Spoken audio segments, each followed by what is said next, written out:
Back in session all across our viewing area, and before students are all settled in, it's important to discuss safety for the school year. Here to help you with that is Captain Jeremy Burkett with the Alabama Law Enforcement Agency. And some kids, you take the school bus, other kids may walk to school for the first time. How can parents safely prepare their kids for both of those? So there's a lot of things that really kind of go into the plan and making sure that you and your children are prepared as we start this back to school season. And we're really in the middle of launching a campaign, so it's back to school, back to safety. You know, and that's the Alabama Law Enforcement Agency's motto. That's going to be kind of our message to everybody to start thinking about the things that you need to do to get prepared. One thing is the school buses. We can't talk about that enough, whether it be pedestrian traffic. Hey, you've been going to work for the past 8 weeks and you hadn't seen a school bus, and all of a sudden, you know, next Tuesday, next Wednesday, next Thursday, depending on where you are in the state of Alabama,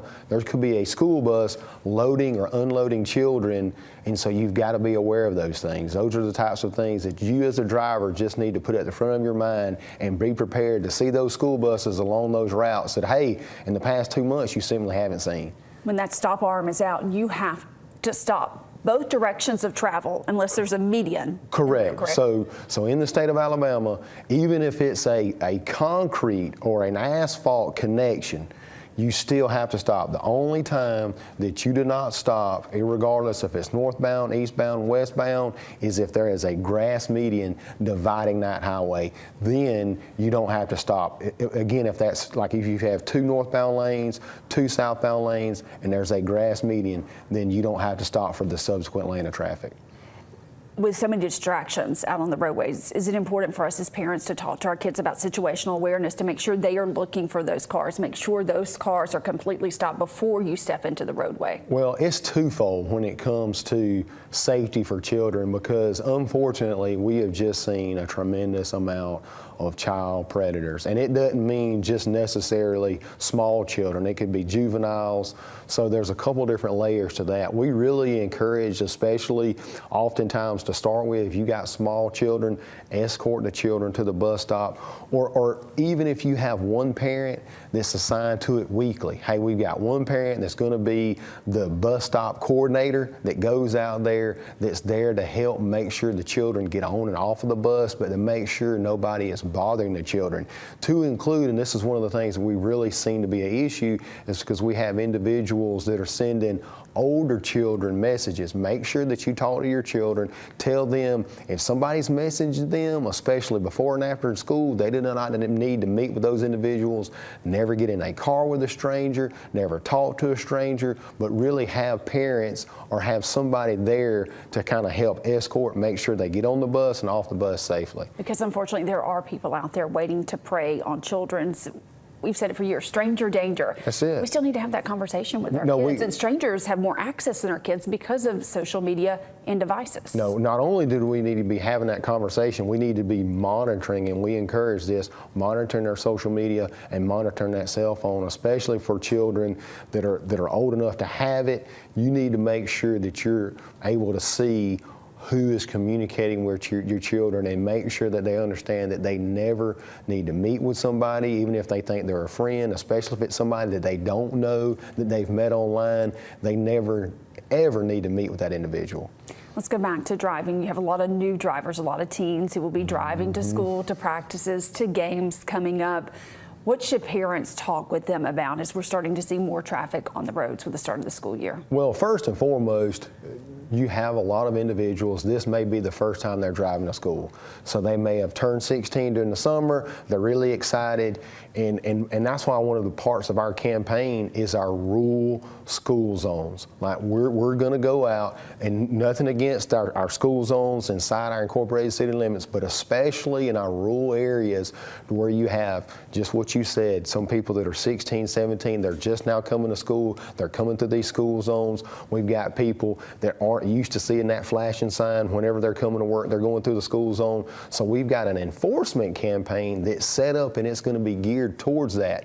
But that's where the conversation needs to start. One, they need to understand that they can get a fine They can be stopped. It's additional points on their license, but also you've got small children in a lot of places across the state of Alabama, sometimes crossing major roadways to get to and from school every single day. So that's one of the reasons we're going to be out enforcing that, but parents need to have that conversation and just make sure that they understand, especially if they're just driving distracted. They don't need to be on that cell phone, and if they strike someone while they're on a phone, irregardless of they're 16 or 17 years old, not only is that going to be a tragic event for them, but there could be potential criminal charges associated with that.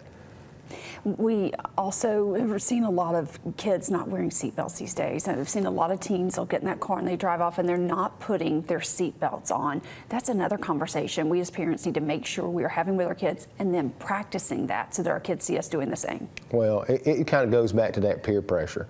Oftentimes we see situations to where if individuals are alone, they're by themselves in the vehicle, which goes back to a lot of things that are required by law, especially as it relates to our 16-year-olds and the graduated driver's license law.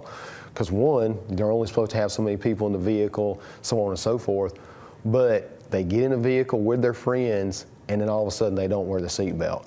That's just where you got to make sure that those children know, irregardless of what their friends think or what they're doing, it's important for them to protect their lives. And so every time they get in a vehicle, regardless if they're a driver or a passenger, they got to buckle up that seatbelt. Whether they are driving, walking, riding a bike, riding the bus, should we practice those routes before the start of school? Oh, you got to. You've got to, especially for our individuals that are walking. If you've got small children that plan to walk to get to school, it is imperative that you review those routes with those children. Even if you have older children, they're going to be the ones escorting, make sure they understand where to go, where not to go, hey, where the school crossings are, where the school crossings are not, to make sure and use the school crossings. All of those things are so important. And it just happens. It happens this way, and this is when we see this first 2 weeks until everybody gets back into flow. They get back to used to seeing all the children at the bus stop, all the children crossing the road, getting to school. That's when we see these issues. That's when we see a lot of our crashes. So that's really why we want to make sure that everybody understands to get out ahead of this. And there's so many of us as parents, we kind of look forward to our kids driving. That takes a little bit of responsibility and time off of us. But if we see our kids exhibiting behaviors they should not behind the wheel, should we step in and take those keys away and say, hey, you've lost that privilege, even if it may be more difficult on us? And honestly, we see that a lot. I will say that. We see, and we're actually glad to see that. We see where parents are making that decision, hey, you haven't demonstrated the behavior where you're responsible enough to get a license, so we're going to wait. So we do. We see, because you see it simply because of how old people are when they get their license now. We do see a lot more of that. Thank you so much for joining us. Some great tips. We appreciate it. Yes, Allie, thank you so much.